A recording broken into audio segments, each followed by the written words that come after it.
बिस्मिल्लाहिर्रहमानिर्रहीम। अस्सलाम वालेकुम। आपका दोस्त सलमान हैदर। दुआ है परवरदिगार से कि उसने आपको और आपके अहले खाना को अपनी हिफ्ज़ो अमान में रखा हुआ। सिर्फ बिल्ली नहीं, दीगर भी काफ़ी चीज़ें थैले से बाहर आ गई हैं। ये अपने कुल वक्ती यानी फ़िलहाल वक्ती फ़ायदे के लिए ना ये अपना मुस्तकबिल का बहुत नुकसान कर रहे हैं, जिसका मुझे अंदेशा है हो पाएगा या नहीं हो पाएगा। भी बहुत ज़्यादा ऐसी ऑप्शन हैं। मकसद है इनको अदलिया को बारगेनिंग पोजीशन पे लाना। ये जो जजेस इस्लाती सुप्रीम कोर्ट के चीफ जस्टिस के जो पर काटने की कोशिश की जा रही है, इस्लात बिल जो लाया गया है और आज इसको सेनेट ने मंजूर भी कर लेना, उसके नेक्स्ट प्रोसेस बाद में बताऊंगा। ये बेसिक है कि जजेस के साथ बारगेनिंग पोजीशन पे आ जाए। मैं सिर्फ एक पैराए पे देख रहा था जब मैंने आपको कहा था कि इस्टेब्लिशमेंट या ताकतवर हलकों के आगे पीडीएम इस्तेमाल हो रही है। नहीं, इनके अपने भी बहुत लालच हैं, वो भी ऐसे ही करते हैं ना। कुछ ऑप्शंस दी जाती हैं, कुछ आपके फ़ायदे की और बहुत ज़्यादा हमारे फ़ायदे के लिए।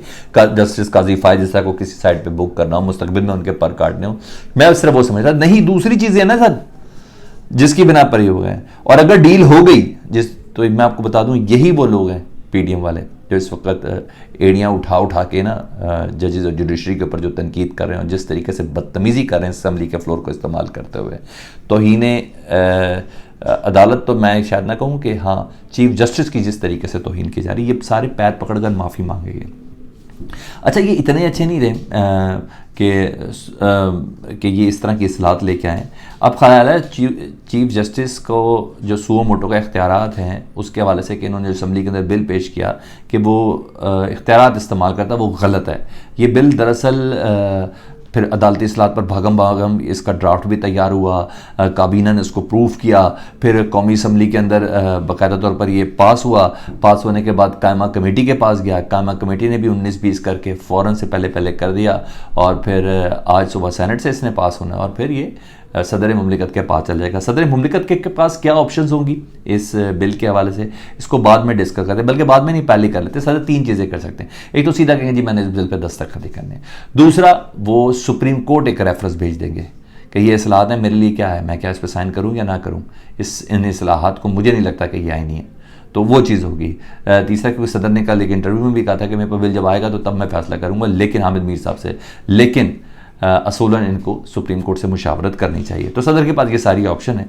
तो बहरहाल ये मामला जो है इस बिल के हवाले से अदालती इस्लाहात का जिसको बिल कहते हैं, काश इन्हें फ़ॉरेन फंडिंग केस के हवाले से इस्लाहात लाए होते, काश बैरून पाकिस्तानियों के लिए ये इस्लाहात लेके आए होते, और काश ये नैब इस्लाहात पाकिस्तान के और पाकिस्तानियों के मफादात के लिए लाए होते, तो मैं कहता शायद ये भी चीज़ें इनकी नेक नीयत है। लेकिन बहरहाल गिव एंड टेक है कि इनकी किस तरह की इंटेंशन है, वो मैं आपको बताता हूँ ना। मैंने कहा था कि सिर्फ जस्टिस काजी फायद ईसा वाला है या किसी ताकतवर हलकों के साथ है, नहीं।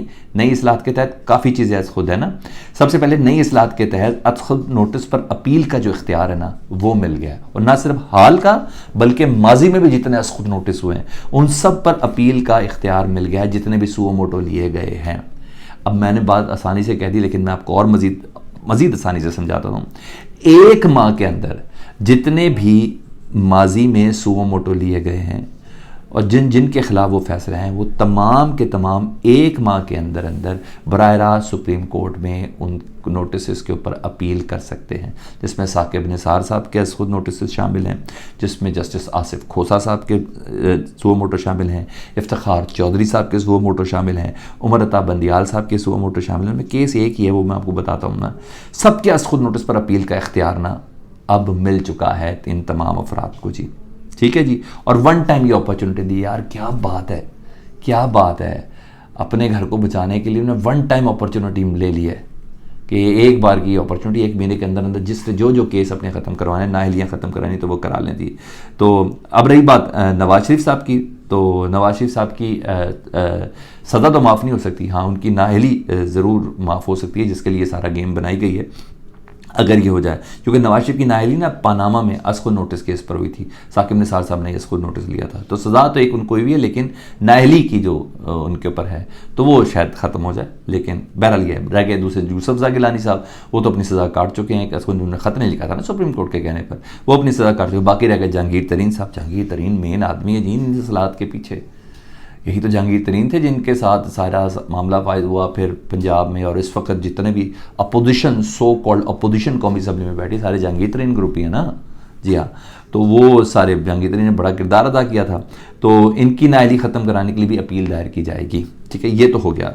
अच्छा, मेरे कहने का मतलब है ये बिल लाए इसलिए थे कि अदालत के साथ किसी किस्म की कोई सौदेबाजी हो सके, और इनको ये गुमान है कि सौदेबाजी का माहौल बन चुका है। जिस तरीके से असम्बली के फ्लोर पर दबाव डाला गया, जिस तरीके से मरियम बीबी तो अब किसी लगाम के बगैर बात कर रही हैं, जिस तरीके से बिलावल भुट्टो ने इनको कानून शिकन, आइन शिकन कहा है सुप्रीम कोर्ट के जजेस को, जिस तरीके से ये तमाम चीज़ें नासूर तक कहा है और पता नहीं फिर क्या क्या चीज़ें कही हैं, जिस तरीके से ये कहा है, तो अंदाज़ा हो रहा है इनको ये सोचा कि अब हम नवाज़ शरीफ की जो नाहलियाना ख़त्म कराने के लिए एक बारगेनिंग पोजीशन पर आ गए हैं। मैंने बोला अगर ये इनकी डील हो गई तो ये इन जजेस के पैर भी पड़ेंगे। आगे आऊँ ना, तो कल की समाअत पर भी मैंने कोई बात करनी है कि जो कल की गुजरी और अब जो आने वाला दिन है, तो उसमें मामला थोड़ा ख़राब हो गया है। ये भी थोड़ी टेक्निकल चीज़ है मगर मैं थोड़ा आसानी से बताता हूँ। ये बेंच ना इसको नोटिस वाला ये टूटने वाला है।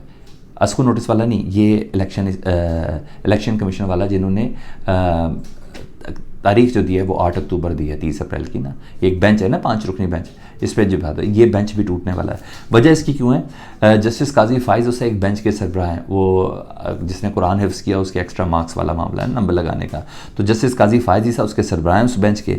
जस्टिस अमीनुद्दीन और जस्टिस शाहिद इसकी समाअत कर रहे हैं। तो 2 जजेस ने ड्यूरिंग दिस केस ये रूलिंग दी है जी कि सुप्रीम कोर्ट का जो रूल है ना 1980, जिसमें तरमीम के लिए इस वक्त पार्लियामेंट के लिए बिलिंग अपने सारे प्रोसेस के अंदर है, उसके तहत आर्टिकल 184/3 अस्कु नोटिस का जो इख्तियार है चीफ जस्टिस को, वो इख्तियारात और मुकदमात इख्तियारात का इस्तेमाल नहीं करेंगे जी, ना ही उन मुकदमात पर कोई बात होगी, ना ही किसी किस्म के बेंच तश्कील देने से वो बाज रहेंगे। ये इन 3 जजेस में से 2-1 ने ये फैसला दिया, जिसमें काजी जस्टिस काजी फाइज़ शामिल हैं और जस्टिस अमीनुद्दीन शामिल हैं।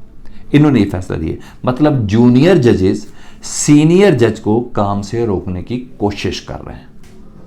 अच्छा ये बात, अच्छा ये कैसे मुमकिन है? आइन जब तक बना नहीं है हम पहले से उस पर अमल दरामद शुरू कर दें? ये नेक नीयत है, मुझे नहीं पता। जब बनेगा तब बात की बात है ना, अभी तो बना ही नहीं, तो आप कैसे ये कह सकते हैं? तो सुप्रीम कोर्ट अपना काम छोड़ दे गया। लेकिन बहरहाल इन चीज़ों से ये पता चल गया है कि अदलिया के अंदर डिवीजन कितनी है, रिफ्ट कितनी है, एक दूसरे से अदावत कितनी है, इख्तलाफ कितना है। इन चीज़ों से ये बात ज़रूर पता चल गई थी। और हैरान की मैं जिस बना पे ना बेंच आज ये टूट सके, जस्टिस अमीनुद्दीन इस 3 रुकनी बेंच के अंदर शामिल हैं, जिन्होंने कहा कि चीफ जस्टिस के इख्तियारात मुकदमात और बेंच तश्कील देने से बाद आ जाएँ, जितने भी अभी तक दिए हुए हैं। तो ये जो 5 रुकनी बेंच सुन रहा है इलेक्शन कमीशन का केस, इसमें तो जस्टिस अमीनुद्दीन खुद हैं। तो इसका मतलब है आज की तारीख में जस्टिस अमीनुद्दीन इस केस से अलहदा हो जाएंगे, ये बेंच टूट जाएगा और फिर नए जज या जो कुछ भी होगा। तो जस्टिस अमीनुद्दीन का इस बेंच पर रहना नहीं बनता जी, बेंच टूटेगा, मुझे तो यही लग रहा है। ठीक है, दूसरी तरफ कुव्वतें बड़ी लगी हैं क्योंकि इस कानून का पास होना बहुत ज़रूरी है ना। इसमें अपनी शलवार और कमीज़ बचानी है, इसमें अवाम की कोई फलाह और बहबूद तो है नहीं, तो इन्होंने अपनी बचानी है। तो इसलिए रात को पता चला जी हर हालत में जजेस को प्रेशर डालना है, तो ये कानून जब तक बनेगा नहीं तो जजेस कैसे प्रेशर बनाएंगे, उस बारगेनिंग पोजीशन पे कैसे पहुंचा जाएगा।